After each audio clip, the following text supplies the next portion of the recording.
All right, I decided to do just a short little video on Manicheanism. It's a pretty interesting parallel new religion that was spreading through the Persian and the Roman Empire around the same time as the early church. What makes it especially of note is a very, very prominent Christian was first a Manichean, and that was Saint Augustine. All right, so up on the screen I have a sketch of Mani. All right, he was the prophet of Manicheanism. He was born in Babylon in the year 216, so he was Persian. At the age of 12, he began to have visions, and through these visions he believed that he was called to gather all the religions of the earth into one. All right, he believed himself to be in the line of Zoroaster, Buddha, and Jesus, and you see all these influences in his teachings. You also get a pretty strong Gnostic influence as well. You're probably pretty familiar with Christianity. You probably know at least some things about Buddhism, but you might not know as much about Zoroastrianism. So let me just tell you a little bit, because there's pretty heavily influenced. This was the national religion of Persia during the time of the early church. Okay, this religion was founded between 1400 and 1200 BCE by the prophet Zoroaster.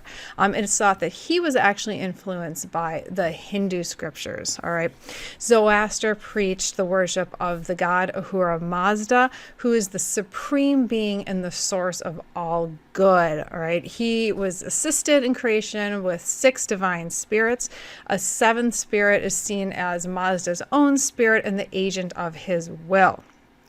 There is also an evil deity who is kind of the twin spirit, all right, but not quite as great as Ahura Mazda. All right, these two twin deities are in a constant cosmic struggle. All right, so this is a dualistic religion. All right, humans are born good, but live in a world corrupted by evil. Personal morality and choice are paramount.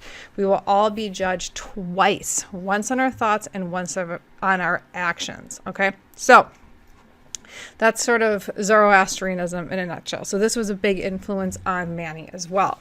So all right, so back to Mani. He taught that the world is in conflict, kind of between this eternal good and this eternal evil.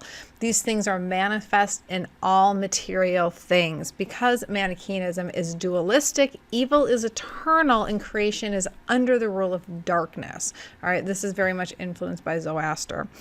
You can only reach salvation through complete separation from evil. In order to do this, you need knowledge, and those who have knowledge can choose to live into the light. Okay, there you're seeing this Gnostic influence. The religion was structured into 2 levels, the elect and the hearers. Okay, the elect were very strict ascetics. All right, they were celibate, they were vegetarian, they had very, very strict kind of moral code that they had to follow. Okay, the hearers also had strict moral codes, including like purity rites, monogamy. They prayed 4 times a day, confessed sins once a week, and fasted 1 day a week and 1 month a year. Okay, so just a quick fun little dive into Manicheanism here, and just know that while Christianity was growing, this was too. It really became curtailed when the Persian Empire decided to kind of return to traditional Persian values and really tried to stamp, kind of suppress this religion. All right.